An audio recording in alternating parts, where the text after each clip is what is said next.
I'm here with popculturemadness.com, and I am here with Danko Jones backstage at the Trocadero. How are you? Good. It's actually quiet in the sound check. I know. I think I got lucky, right? Yeah, that's what I mean. You got lucky.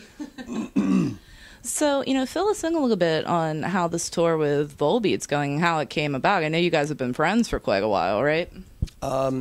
We have, actually. Me and Michael have been friends for a few years. He actually gave me the first Volbeat album when we played in Copenhagen in '06. And they weren't known back then, but somehow I managed to keep it, and I remembered it when I saw him on the cover of Rock Hard in Germany, and I put two and two together, and that was in '07, I think. And then since then, whenever he's in town, he would come to our shows, and we'd always text each other every now and then, say like Happy New Year's or whatever. And then in 2010 they asked us to tour with them in Europe but we had our own headlining tour booked. So last year at Wacken, at the Wacken Open Air Festival in Germany, they were headlining it and I was lecturing on Kiss.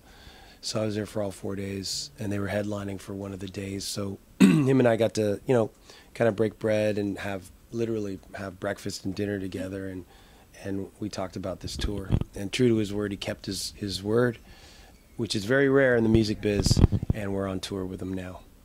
That's great. I mean, it's awesome to hear that, like, you guys, even after planning it so long ago, were able to finally make it happen. And, you're both touring behind new albums, and Rock and Roll is Black and Blue is the 6th album for you guys, right? So, I mean, can you talk to me a little bit about the evolution of the band to this point? Well, I'd like to say no evolution, hopefully, but I mean, naturally you do get better at your instruments, so there is, as much as we're trying to fight it, yeah, there is a bit of an evolution, but like was mentioned earlier, previously, in another dimension, I really like to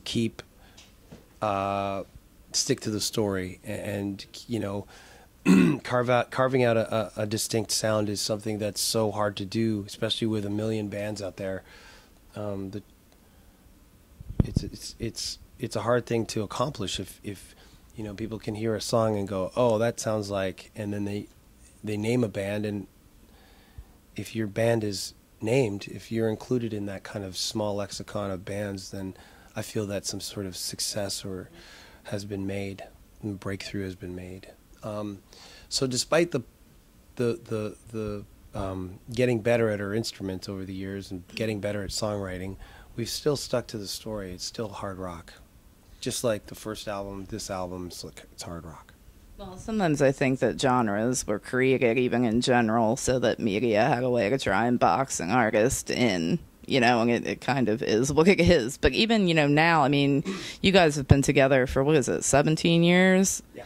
And, even the way that bands promote themselves now has changed. Like, I'm sure that you've witnessed a lot of changes with social media. How's that been a tool or a hassle for you guys? It's been it's a hassle in the sense that, well, it's been a tool, I should say first, because you get you get it out there, and depending on how many people are willing to listen or how many followers or likes you have on Facebook or Twitter, it gets heard. It's annoying sometimes because, you get opinions lobbed at you from all directions, and most of them are unresearched and uneducated, uninformed, knee-jerk opinions. And, you just got to deal with it. You got to deal with that. Take the good with the bad. So, I mean, I don't mind it. I'll punch back, I'll say my opinion back, and usually it ends with silence on their end. So you are pretty active in spoken word and journalism with, writing for Huffington Post and podcasting and all that. How, is each therapeutic for you, as an artist? In what ways does each kind of feed off each other? I think you hit the nail on the head right there. It's pretty therapeutic. I can imagine. The ability to get everything out of your system is, for me, it's like invaluable. I love the fact that I could just like spew out whatever opinion I have, and have it read, like in more than 148 characters or something, and sure, you get a lot of comments, thrown back at you that are negative on forums or whatever, but at least I got it out of my system, especially with the Huffington Post column, my columns in Close Up Magazine and Rock Zone. You kind of get it out there, and podcasts are not really the forum for that. But it's I did podcasts because it's a chance for me to like be more social than I usually am. It's forcing me out of my comfort zone, and I think I needed that, especially just the way I live, and it allowed me to meet people that I admired and that I wasn't friends with or used to be friends with, and we weren't as good friends, and it's been a bridge to that. Friendships have been bridged back together, and it's been a good experience doing the podcast, and I have quite a bit of podcasts on this whole tour that we've been away for 8 weeks. I've managed to get 9 podcasts done. Yeah, so we've uploaded 3 of them on this tour as things are going. So I have 6 in my back pocket. Okay, so cool. So you're gonna kind of roll them out later. Yeah, so I have a little bit of free time to just chill. And so, but then when I get back next week, I have 2 podcasts to do at home. And once again, that's like getting out of my comfort zone, inviting people to my house, which I never really like to do, and acting as a host, which I don't really like to do. So it's actually making me do things that other people take for granted or just think that that's commonplace, but for me is kind of like a hermit mute. It's therapeutic. I can imagine. I mean, with the band and with the spoken word, I mean, I know that poetry is one of the definite truest forms of someone's emotion. We were very active in the slam poetry scene here in Philly and everything at one time. And how hard is it for you to put a lot of your emotions and raw honesty out there?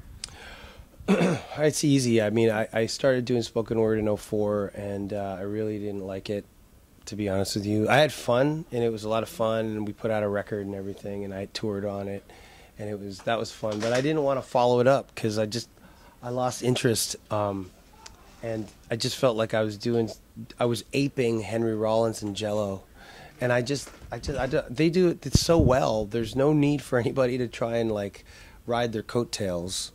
But I still wanted to be active in the medium, so it took me 8 years to figure out what to do. And last year I did, when I met up with Michael from Volbeat, I was doing lectures on Kiss. So it wasn't a spoken word show the way Henry and Jello do it. It was more of a university lecture. I'd come out in a bow tie, a podium, and a projection screen and talk about the one subject I know a lot about and am confident with, which is Kiss.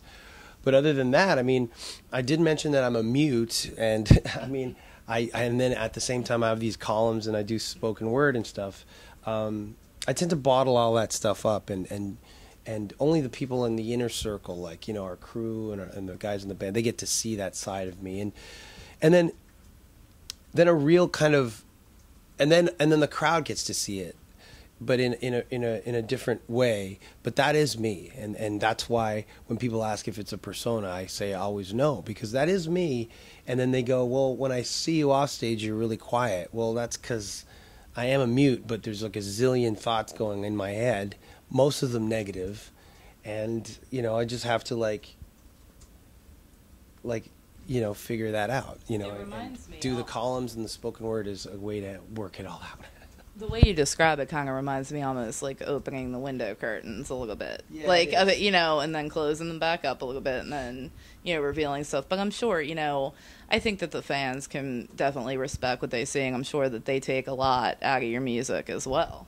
Well, I think, if I'm not asking anyone to do this, but if you were to listen to the podcast at any length, eventually you would realize that, yeah, I'm very guarded, and I don't really, I'm very uncomfortable with, people coming over and what people think, and you know, and I think that's come across, being very honest on the podcast. I think that's come across that, like, well, maybe he's quiet off stage, but it's only because he's gone down some sort of rabbit hole that this person doesn't like him or something, or something like that. And that I make sure that I convey that on the podcast.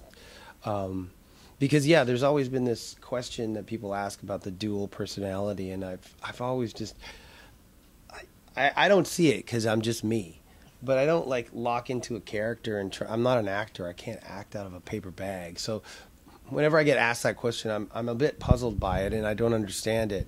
But eventually I've realized that it's only because they're seeing such a heightened version of me, and then off stage when they meet me, I'm really quiet. But in my head, those same thoughts and that same dialogue is happening inside my head. I'm just not verbalizing it.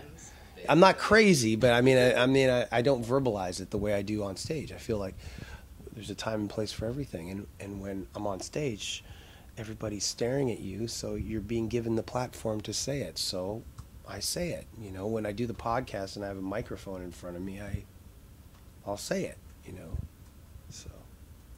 So after this tour with Volbeat, you guys are headed over to Europe. You have some festival dates over there that I see, and then you are coming back to the States, was it?